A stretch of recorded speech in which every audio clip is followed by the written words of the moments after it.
Senhor, Evangelho de Nosso Senhor Jesus Cristo, em nome do Pai, do Filho e do Espírito Santo. Amém. Hoje, dia 6 de outubro, dia da eleição, último dia dessa nossa jornada rumo a uma perspectiva do Evangelho referente ao momento atual das eleições. É o último dia dessas perspectivas, contudo, o Evangelho a partir da manhã segue-se normal. Sempre que for necessário, a gente vai fazendo essa contextualização, porque acredito que mais do que suas palavras, buscarmos compreender com nossos momentos atuais é uma das missões que Jesus deixou no Evangelho. E hoje, para encerrar esse dia 6, dia da eleição, vamos pedir a Deus para que nas palavras do Evangelho possa iluminar a nossa mensagem. Assim nos diz o Evangelho de hoje, que está lá segundo São Marcos. E naquele tempo, alguns fariseus se aproximaram de Jesus para pô-lo à prova. Perguntaram se era permitido o homem divorciar-se de sua mulher.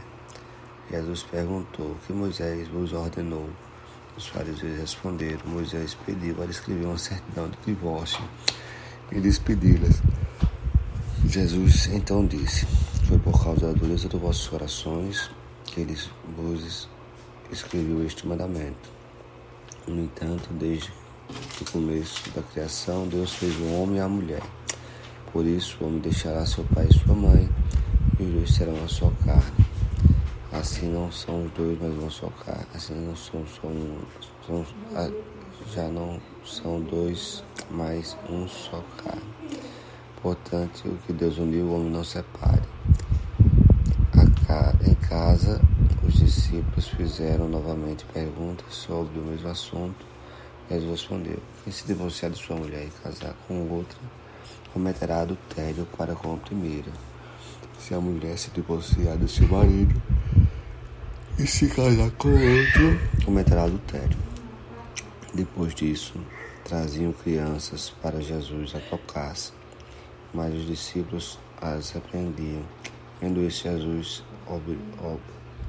aborreceu e disse: deixai vir minhas crianças, não vos as proibais, porque o reino de Deus é dos que são como elas. Em verdade eu vos digo, quem não recebeu o reino de Deus como uma criança, não entrará nele. E abraçava as crianças e abençoava, impondo-lhes as mãos. Veja, vamos começar pelo final. Por que Jesus abraçava e impôs as mãos das crianças? É na criança que inicia-se no início da vida, no início da organização de uma nova sociedade. Essas ainda estão protegidas das corrupções do mundo, né? Essas ainda estão com o senso da verdade, da justiça, na flor da pele. A criança, ela raramente sabe mentir. Pelo contrário, é muito verdadeira nos seus sentimentos e nas suas ações. Ela não está corrompida ainda pelas coisas do mundo.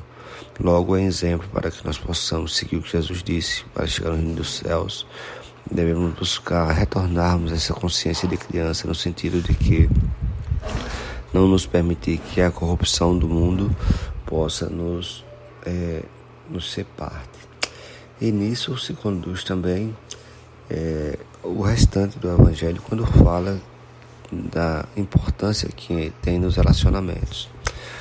E o que isso tem a ver com os dias de hoje? Veja, quem cria as leis para a organização da sociedade é a política. É a política que diz se é permitido se casar, se é permitido se separar. E isso vai ter reflexo diretamente na nossa vida espiritual, pois há coisas que não serão permitidas e há coisas que não serão proibidas. E se nós fazermos aqui, tem as consequências. Contudo, a importância dos governantes está nesse ponto aí. Hoje, quando você se direcionar à urna, depois desses 30 dias conversando, e eu já fui vereador do município, fui o mais votado da minha cidade, fui candidato a prefeito, a candidato a deputado estadual, a pré-candidata a deputado estadual, logo eu tenho condições de dizer o que eu estou falando. Veja, há muitos que só querem estar lá para acessar o status de dizer que está exercendo aquele cargo. essas pessoas não vão lhe dar o respeito necessário e nem vão ter o andamento necessário nas propostas, nas promessas, depois de eleitos. Observe bem isso, ainda há tempo se você não votou. Porque veja, você vai querer votar em alguém que só vai lhe reconhecer na hora que precisou de você agora e depois que estiver naquele status de poder, não vai querer nem saber mais quem você é, ou às vezes nem agora sabe quem é, né? Já manda os outros comprar sua consciência, comprar seu passe. Não se venda, não caia na quebra desse livre-arbítrio, porque você está fazendo um pecado duplo. Você está pegando o primeiro pecado, quebrando o livre-arbítrio, ou seja, agindo com corrupção, porque está pegando o que não é seu, que você não trabalhou para ter. Depois você vai estar ajudando a eleger alguém que também é corrupto, que vai fazer maus práticas. E essas maus práticas de corrupção vai ser consequência do seu voto. Logo você vai estar pecando novamente. Ou seja, a natureza divina vai ter essas coisas para poder te lançar de volta e você aperfeiçoar-se. De que forma vai lançar? Se vai ser com dificuldades, se vai ser com desprezo, se vai ser com desafios, eu não sei. Eu sei que tudo que a gente planta colhe. Ou seja, qual é o melhor sentido? Só vote naquelas pessoas que você realmente tiver convicção de que tem essa função da sociedade nas suas veias, no seu coração, na sua mente, que vai realmente representar e buscar melhorias, aperfeiçoamento. Porque a gente sabe que não tem perfeição, que nossa busca é pelo aperfeiçoamento. Mas tem gente que disputa a eleição não é para o aperfeiçoamento, é apenas para o status de dizer que está no poder e não quer largar, parecendo um cachorro segurado no osso. Cabe a nós, nesse momento, darmos esse devido andamento. E é isso que Jesus aqui nos diz quando pede a gente ser como uma criança, né? Agir com verdade, agir com justiça. E é isso que Jesus também quer nos dizer, que precisamos de meios para que preservemos a família no sentido de respeito de um com o outro. Hoje em dia é muito simples casar hoje e separar amanhã. E aí vai juntando um monte de relacionamentos, as crianças não sabem mais ter uma convivência pacífica, sofrem às vezes discriminações, as dificuldades logo aparecem, a vulnerabilidade também. Quem é mãe solteira de 1, de 2, de 3 filhos, sabe o que eu estou falando? Não fica mais com aquela capacidade de quando não tinha nenhum filho, fica mais vulnerável. Muita gente quer apenas se aproveitar. Isso é vida. Você viver para os outros se aproveitar de você porque você já é separada, porque você já é mãe, não é de jeito nenhum. Então tenha mais paciência, sabe? Haja mais com consciência, veja a quem você se entrega. Se você já foi alvo, já passou por isso aí, reze a Deus para lhe trazer sabedoria, capacidade para saber criar bem seus filhos e você ainda assim encontrar a felicidade justa, honesta. E veja, estar na política também a criação dessas oportunidades. Aí mais uma vez a importância. E se você ainda está solteira, não se casou, tenha sabedoria, né? Não está se entregando a qualquer um. Na verdade, o ideal era ter uma consciência de olhar as coisas do mundo, experimentar as coisas do mundo sem precisar deixar que ninguém lhe toque profundamente, de forma que possa de repente até lhe engravidar. E daí você já comprometer, né, a sua vida profissional, a sua vida acadêmica, a sua vida familiar e passar a ter muito mais dificuldades para frente. Observe tudo isso, é importante, porque eu me direciono muito para as mulheres. Porque veja, quem tem a chave de abrir é as mulheres. Os homens podem até querer, pode 100 homens querer uma mulher, mas ela só cede se ela quiser. Agora, se uma mulher chamar 100 homens, desses 100, só alguns que tiver mais consciente do que já quer para a vida deles não vai ceder, 90% vai para cima. E daí tá a bagaceira no mundo, né? Vocês sabem o que eu estou falando. Ou seja, precisamos de representantes públicos também que se preocupem com a construção da família. Não porque proteger a família, proteger uma ideologia de jeito nenhum, proteger a família, proteger a criação divina. Precisamos de respeito, porque veja, o desrespeito está quando não há uma consciência e a gente age imaturamente e depois as consequências vêm. E quem vai olhar por você? né? Quem vai ajudar você a se sustentar? E os desgostos que se causam nos pais, nas mães, consigo mesmo, né? E as dificuldades que a sociedade impõe para aquelas mães solteiras, né?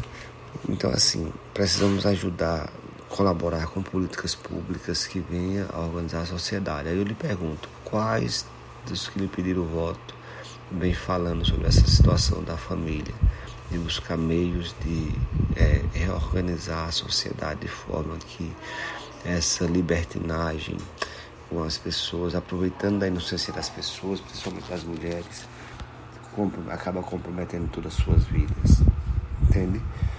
Então nós precisamos dar oportunidade às nossas mulheres para que elas trabalhem, para que elas estudem, para que elas possam de forma consciente conhecer o seu futuro esposo, o seu futuro namorado, o seu namorado, o seu esposo, sem precisar ter que se expor de uma forma que possa comprometer eternamente a sua vida, por exemplo, uma gravidez, né? Precisamos retomar novos valores, novos conceitos, precisamos ter políticos que possam pensar nos sistemas públicos que ajudem essas pessoas a conhecerem, a ter um apoio, um suporte, de que forma que essas vidas não possam ser comprometidas. Eu conheço muitas mulheres que estão aí, né, que querem ser felizes e tal. Algumas conseguem se sobressair e enfim, conseguem refazer a vida. A grande maioria, a maioria dos homens não quer só aproveitar daquilo ali, porque o homem ainda é muito machista nesse sentido, né? Às vezes uma mulher que já tem filhos, família, os caras querem só para usar. Isso é pecado também, né? Isso é contra a palavra que nosso Jesus Cristo nos ensina, porque isso quebra o livre-arbítrio, ou seja, toda vez que eu ajo negativamente para prejudicar alguém, eu quebro aquele valor fundamental do livre-arbítrio. Eu falto com a verdade, outro valor fundamental. Logo, eu não pratico a justiça, outro valor fundamental. Veja, está tudo errado nesse sentido. Entende? Então, assim, sustentar políticos corruptos que querem entrar no poder só pelo status de dizer que tem algum poder, que tem algum dinheiro, é um erro que nós não podemos cometer, porque inclusive esses conselheiros agora, se for eleito dessa forma, vão ajudar a eleger outros dessa mesma forma daqui a 2 anos para Brasília. Aí a bagaceira só continua. Mas eu não conheço nenhum que preste, então o voto que eu tenho defendido. Quando não se tem nenhum que preste, o voto é em branco e confirma, porque assim você vai estar protestando para que o sistema conceda condições de que as pessoas possam, não só as pessoas possam escolher seus bons candidatos, como boas pessoas possam ter a coragem de se candidatar, porque no sistema que está aí hoje, as pessoas de bem que poderiam ajudar a fazer o novo sistema nem sequer entram. Eu estou fora das eleições desse ano, eu me considero uma pessoa de bem e poderia estar disputando essas eleições se eu estivesse percebendo no próprio sistema e na sociedade uma percepção mais adequada ao que é uma representação pública. Mas ainda vejo essa compra de votos de forma muito forte ainda, e quem vai lutar contra quem está no poder com todo o dinheiro, se não tiver bem preparado com as mesmas armas, vai ser só para, entende? É muito complicado, difícil. Vejam, ou seja, nada é impossível, nada deixamos para trás, mas precisamos reformar o sistema. Disse aqui alguns caminhos, como disse também em outros evangelhos. No outro evangelho eu defini, por exemplo, que deveríamos ter o voto, não sei se é obrigatório, para que quem comprasse não tivesse garantia nenhuma de que vai ter. Deveríamos ter uma preparação um ano antes da eleição, para que nessa preparação só quem atingisse 70% nesse curso oferecido pela própria Justiça Eleitoral pudesse ser candidato. O cara fez o curso, não atingiu 70%, não, 50% não, 70%, né? Então não vai poder ser candidato, para a gente especializar melhor os representantes, né? Na Justiça é assim, tem concurso, todo particular também tem currículo, e só na política essa bagaceira. Aí depois não tem legislação que preste, não tem representação que preste, tem a sociedade reclamando. E por último, eu sempre defendi que deveria ter uma cota, né? Se mais de 50% é da classe média e pobre, deveríamos ter essa mesma quantidade de vagas deixadas para essas pessoas, ocupada apenas por essas pessoas da classe média e pobre. Ou seja, deixava 50% para livre de concorrência, né? De uma Câmara de 13 vereadores ficaria 6 ou 7 para livre concorrência, e os demais, os outros 6 ou 7, para essa classe específica, podendo se eleger pessoas apenas dessa classe. E isso iria melhorar a representatividade no Brasil. Mas enfim, bom dia, boa eleição, Deus abençoe todos nós.